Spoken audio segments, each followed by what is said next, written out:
about everything is connected, and then we can't just like do one and forget all those other ones. We continue to do this, and that's why nothing ever really seems to change. Everything is small, piecemeal, super slow and painful, and yeah, so it's like, here's an example. We have a bunch of queer people who want to push for gay rights, and then, fuck all the trans people and all the other people and the people who don't conform to any of these so-called alternative sexualities. And then yet they don't even care about like class and race and colonization and these types of things and racial and indigenous injustice on this continent. So it's just really kind of interesting. So it's like all these things continue to happen over and over and over and over again. And it's like our public education system is like, we don't want people to know this stuff, because if people actually knew all of this stuff, things would change pretty drastically if they actually knew. And of course, none of our media ever really talks about it. We get little snippets of information, but that's about it. And people don't have any context about what's happening. The fact that people are being fucked over all over the world. Okay, another thing I just thought of. Oh, housing. So there's this thing that we're working on in Victoria. Not that it's the only thing of its kind, but this idea of autonomy, that people need to empower themselves. And even that, some people look at me and go, what the fuck are you talking about, Kym? Like, let's face it, we don't have all the same language. But basically, we need to help each other out more. We need to reach out to each other more wherever we live. We're living, some of us, in buildings that are really unhealthy. We don't even have any way to resolve our conflicts, and there are even condos managed by bully people, and these people are putting up with them who own them. So we need to empower everybody where they are to, help take care of each other. That's the unity that has to happen. We got to start right in our own backyards, right in our own apartment buildings, our streets.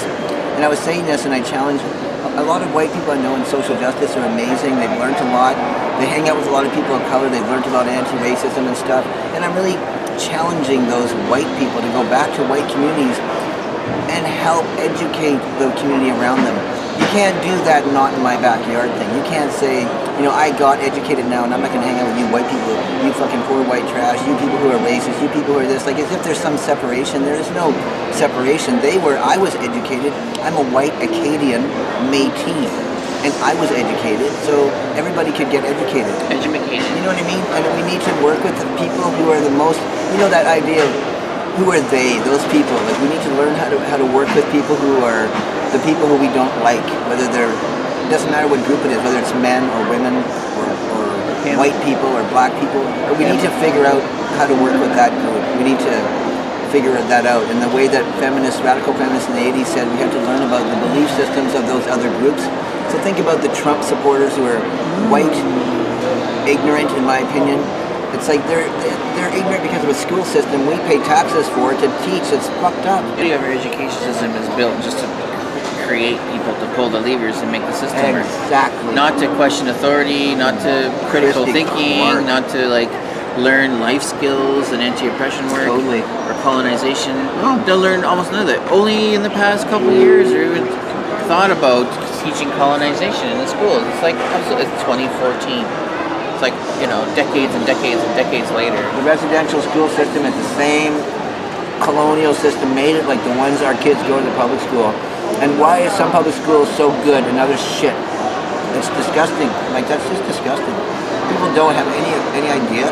They go to their little middle class school. Go to class? School was good for me. Go to class. And that they say school is good for me, so it must be good for everybody. Where do you learn class? In class. But not really. You actually don't. Just be in denial of it all. Even though literally the place you go to is called class. And it's all stratified. All stratified. Look at my nice school I go to. It's practically a private school. Right, Christy Clark? You fucking asshole. So, coming back to welfare and food and your own personal experiences of organizing and going through and surviving this system. What are your... C? Yes. System? Yeah. What are your final words to share with other people? With our fan club?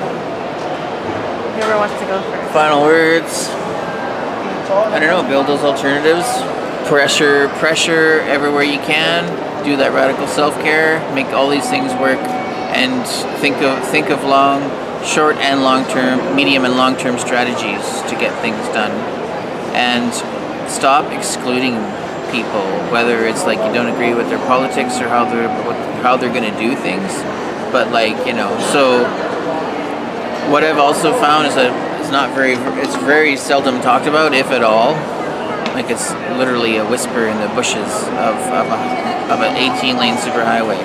It's like people critique movements and people and community and ideas. Little do they know that they're actually giving fuel to the fire of their opponents. Sometimes. Lots of times. Lots of times. That can also be used to silence people. That can also be used to silence people who are criticizing their peers, and I've been there before. Because I'm done. I'm thinking people who are poor need to stop being, on the one hand, stop being so nice. On the other hand, Are you being nice right now? Well, realize that, like I said to people who are homeless, like when you've been homeless for a long time, you become so criminalized. So recently I said to them, look, you guys are risking arrest every day to get the drugs you need to survive the pain of the circumstances you're in, which I do not judge. Risk arrest for other things too. Your freedom, not just getting the source of pain relief. Risk coming together like the 10 cities, like in Victoria. People there felt like, whoa, empowered by the ability to be taking care of each other so close. So I really recommend the support of many 10 cities for the homeless now, because it's inhumane to leave them the way they are. And the people who are housed and working jobs, stop thinking you got to save other people and save yourself. Especially the managers, because they're not free. I'm getting tired of people who have no experience of being on the streets controlling the anti-poverty movement, and that is coming to an end. So that's a warning to people who are never been there. Are you warning me? Who are working, no, not you guys, but you know, people who've never been on the streets, who are working in anti-poverty, and all of them are even social justice, trying to control the movement, and it's not cool. And they have no right to say to someone who's been there, I can't work with you. You're hard to work with. Oh really, it's mutual. Yeah, Kim, you're hard to work with. It's mutual. It's like, stop with the judgment. You know, if it's hard for us, it's because it's mutual. You know what I mean? It's rare that it's one way.